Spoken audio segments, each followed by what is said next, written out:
Assalamualaikum warahmatullahi wabarakatuh. Pada kesempatan hari ini saya akan mempresentasikan tentang tugas 1.4.A.6 tentang demonstrasi kontekstual modul 1.4 budaya positif tentang penerapan segitiga restitusi di sekolah. Saya Anggraheni Niryasari, Sarjana Sains. Saya berasal dari SMA Negeri 1 Wonosobo, calon guru penggerak Angkatan ke-6 Kabupaten Wonosobo, Provinsi Jawa Tengah. Saya ucapkan terima kasih kepada fasilitator saya, yaitu Ibu Dr. Suci Harjanti, MPD, kemudian pengajar praktik saya Ibu Heri Kusiani, Sarjana Sains, yang selalu memberikan saya motivasi dan menuntun saya untuk bisa memahami tentang modul 1.4.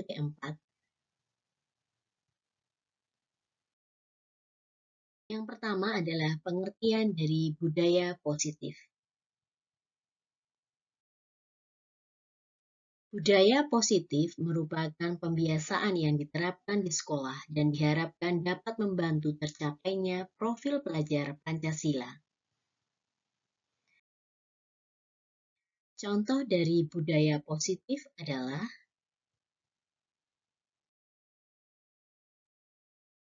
yang pertama adalah pembiasaan senyum sapa salam yang bisa kita amati dari gambar dan video berikut ini. Terlihat bahwa dan guru saling menegur gitu ya, kemudian memberikan sapaan dan memberikan salam kepada siswa yang hadir, dan siswa pun juga memberikan senyum, sapa, dan salam pada guru ketika dia ingin memasuki lingkungan sekolah. Hal ini membuktikan bahwa pembiasaan budaya positif di sekolah sudah menerapkan budaya positif yang dapat dikembangkan sebagai pembiasaan yang baik. Yang kedua adalah pembiasaan kesepakatan dan keyakinan kelas.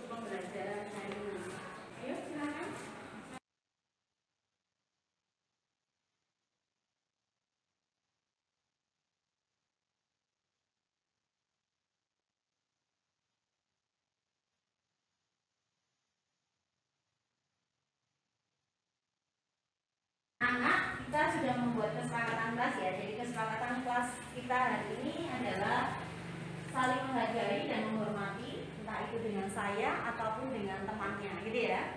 Kemudian tidak makan dan minum saat pembelajaran atau ketika di dalam kelas, kalian tidak makan dan minum. Kemudian tidak terlambat saat masuk kelas, sehingga proses pembelajaran kita tidak terganggu, gitu ya. Kemudian yang keempat, tidak boleh tidur di dalam kelas. Kemudian yang kelima, tidak bermain game saat pembelajaran, gitu ya. Bisa disepakati?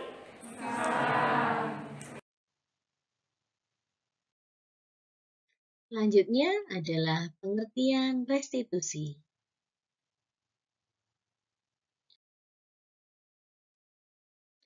Ada dua pengertian restitusi. Yang pertama menurut Charles Gosen pada tahun 1996. Restitusi merupakan proses kolaboratif yang mengajarkan murid untuk mencari solusi untuk masalah mereka dan membantu murid berpikir tentang orang seperti apa yang mereka inginkan dan bagaimana mereka harus memperlakukan orang lain. Pendapat yang kedua, menurut Gosen pada tahun 2002. Menurut Gosen pada tahun 2004, yaitu restitusi adalah proses menciptakan kondisi bagi murid untuk memperbaiki kesalahan mereka, sehingga mereka bisa kembali pada kelompok mereka dengan karakter yang lebih kuat. Ciri-ciri restitusi.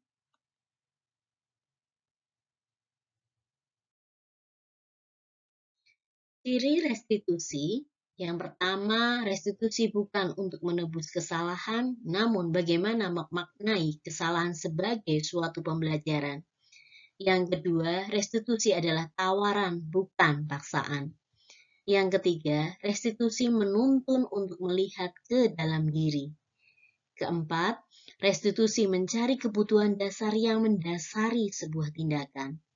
Yang kelima, restitusi fokus pada karakter, bukan pada tindakan. Yang keenam, restitusi fokus pada solusi. Dan yang terakhir, restitusi mengembalikan murid yang berbuat salah pada kelompoknya.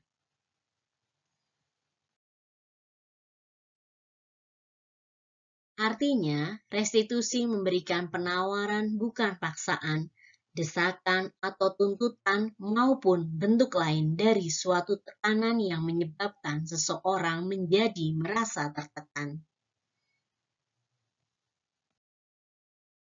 Tindakan restitusi.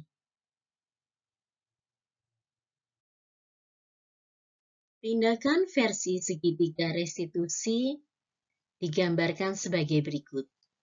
Yang pertama, kita menstabilkan identitas dengan beberapa ungkapan bahwa setiap orang pasti pernah melakukan kesalahan. Kamu bukan satu-satunya yang pernah melakukan kesalahan ini. Yang kedua, validasi tindakan yang salah dengan cara mengungkapkan bahwa kamu tentu punya alasan-alasan mengapa melakukan itu. Atau, adakah cara yang lebih efektif untuk mendapatkan apa yang kamu butuhkan? Yang ketiga adalah menanyakan keyakinan. Dengan cara ungkapan keyakinan kelas apa yang telah kita sepakati? Atau kamu ingin menjadi orang yang seperti apa?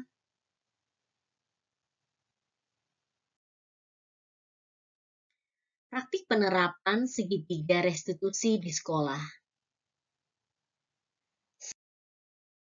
Skenario kasus pertama, melanggar tata tertib sekolah, yaitu terlambat mengikuti pembelajaran.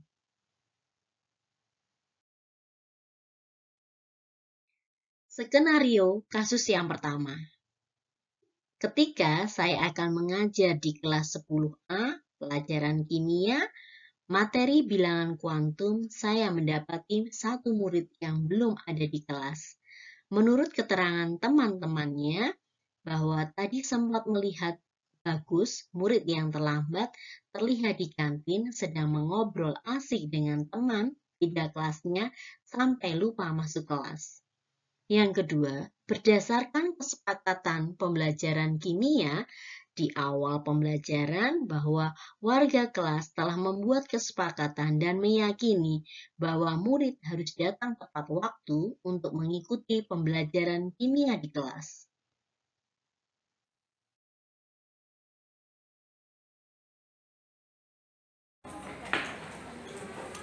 Assalamualaikum warahmatullahi wabarakatuh. Selamat pagi anak-anak. Apakah hari ini kalian sehat? Alhamdulillah sehat. Hari ini siapa ya yang belum masuk kelas? Bagus. Ada yang tahu Bagus kemana? Kemana? Lagi sama Andi dari kantin kayak tadi saya lihat.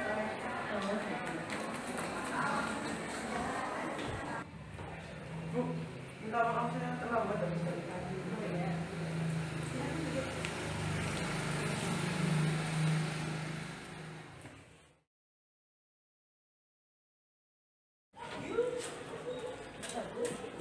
Sebentar ya. Mau kemana ya, Bu? Karena saya mau bicara sebentar. Sebentar ya.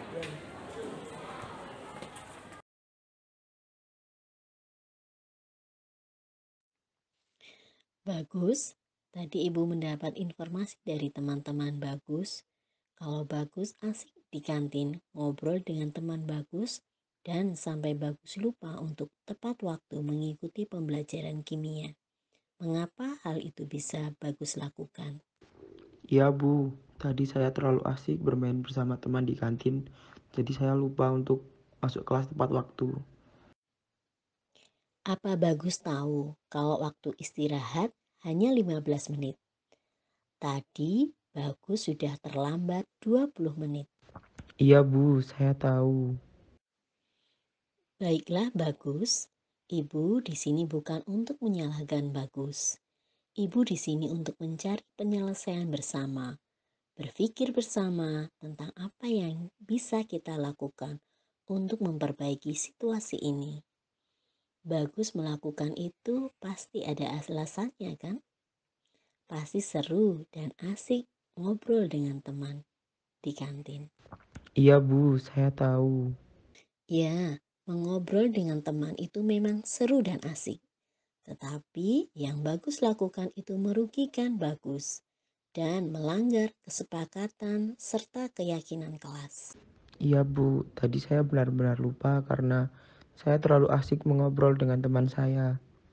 Sekarang, mari kita bicarakan lagi tentang keyakinan kelas kita. Apa yang kita percaya dan mana yang belum Bagus tunjukkan. Saya harus tepat waktu untuk mengikuti pelajaran Bu.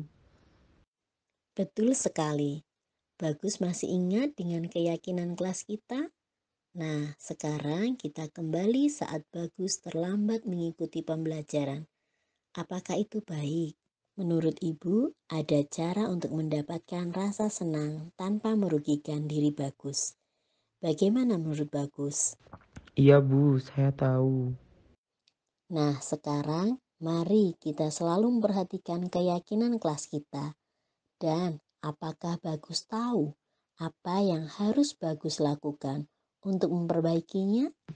Iya Bu, saya akan meminta maaf kepada kelas, terutama kepada Bu Agra, agar saya tidak mengulangi hal tersebut. Dan saya akan berjanji bahwa saya tidak akan mengulangi kejadian itu lagi. Baiklah, permohonan maaf Bagus saya terima. Dan lakukan yang Bagus sampaikan tadi. Iya Bu, saya berjanji. Terima kasih. Iya, sama-sama. Semoga Bagus menjadi orang yang sukses di kemudian hari. Skenario kasus kedua, melanggar kesepakatan kelas, yaitu tidak tidur saat pembelajaran.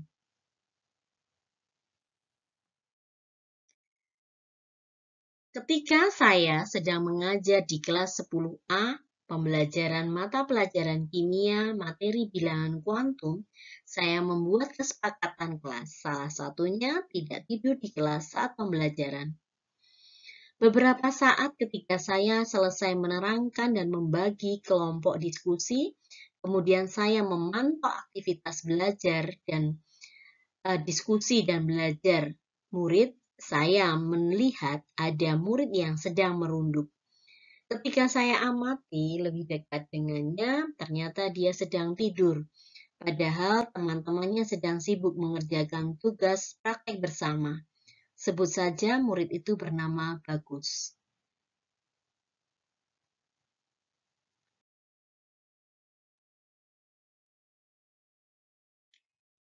Dalam kesepakatan belajar mata pelajaran kimia di awal pembelajaran, warga kelas telah membuat kesepakatan dan meyakini bahwa saat pembelajaran berlangsung, murid saling menghormati dan menghargai kebutuhan belajar warga kelas.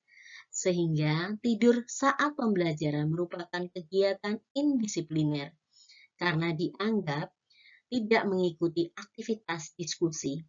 Padahal murid lain sedang melakukan diskusi dan belajar. Dalam kesepakatan kelas juga warga kelas telah tersebut murid mengerjakan tugas yang diberikan guru dengan baik dan tepat waktu.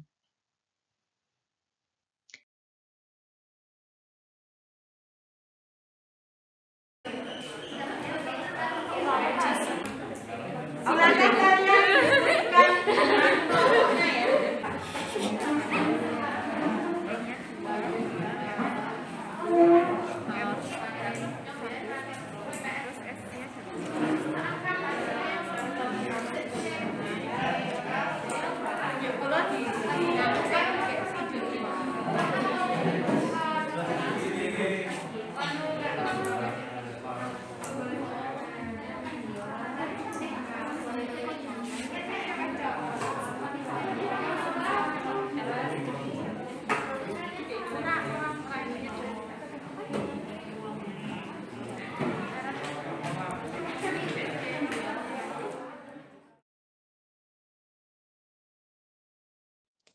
Bagus, tadi Ibu mengamati Bagus di kelas.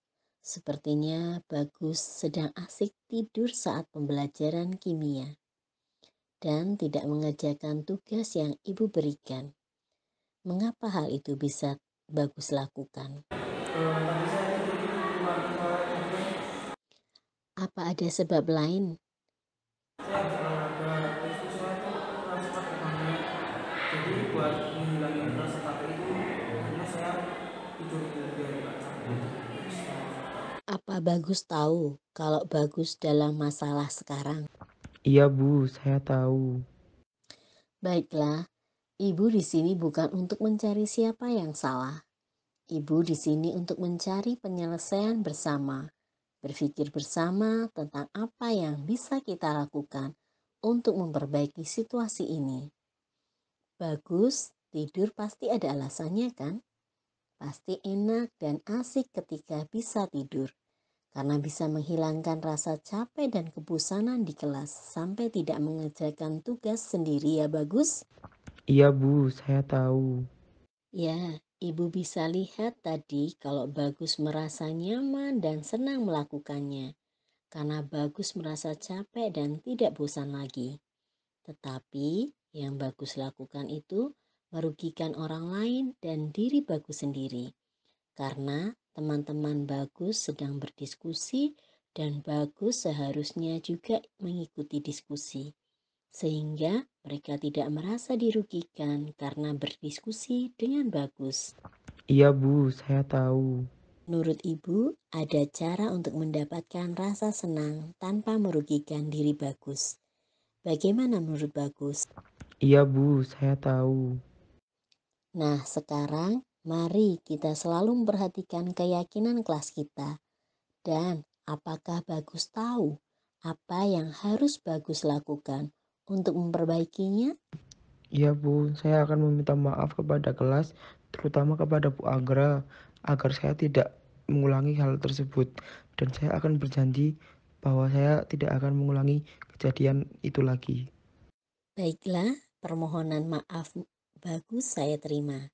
Dan lakukan yang Bagus sampaikan tadi. Iya Bu, saya berjanji. Terima kasih. Iya, sama-sama. Semoga Bagus menjadi orang yang sukses di kemudian hari. Tanggapan murid yang telah mengalami segitiga restitusi. Assalamualaikum warahmatullahi wabarakatuh. Nama saya Joseph Safahuntara dari kelas 10A. Perasaan saya setelah Bu Anggra melaksanakan praktek segitiga restitusi, saya sangat lega karena Bu Anggra mengetahui saya terlambat masuk kelas, tidur di dalam kelas. Bu Anggra tidak memarahi saya, bahkan beliau memberikan nasihat yang membuat saya sadar dan memotivasi teman-teman agar tidak melakukan kegiatan tersebut. Saya sangat senang sekali. Kurang lebihnya begitu. Wassalamualaikum warahmatullahi wabarakatuh. Perubahan yang tampak pada murid dapat terlihat dalam video ini.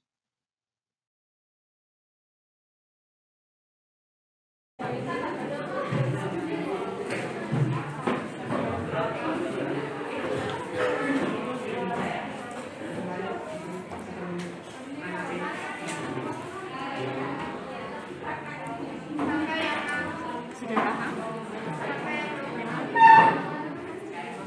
Silakan salah satu kelompok untuk mencoba mempresentasikan satu saja.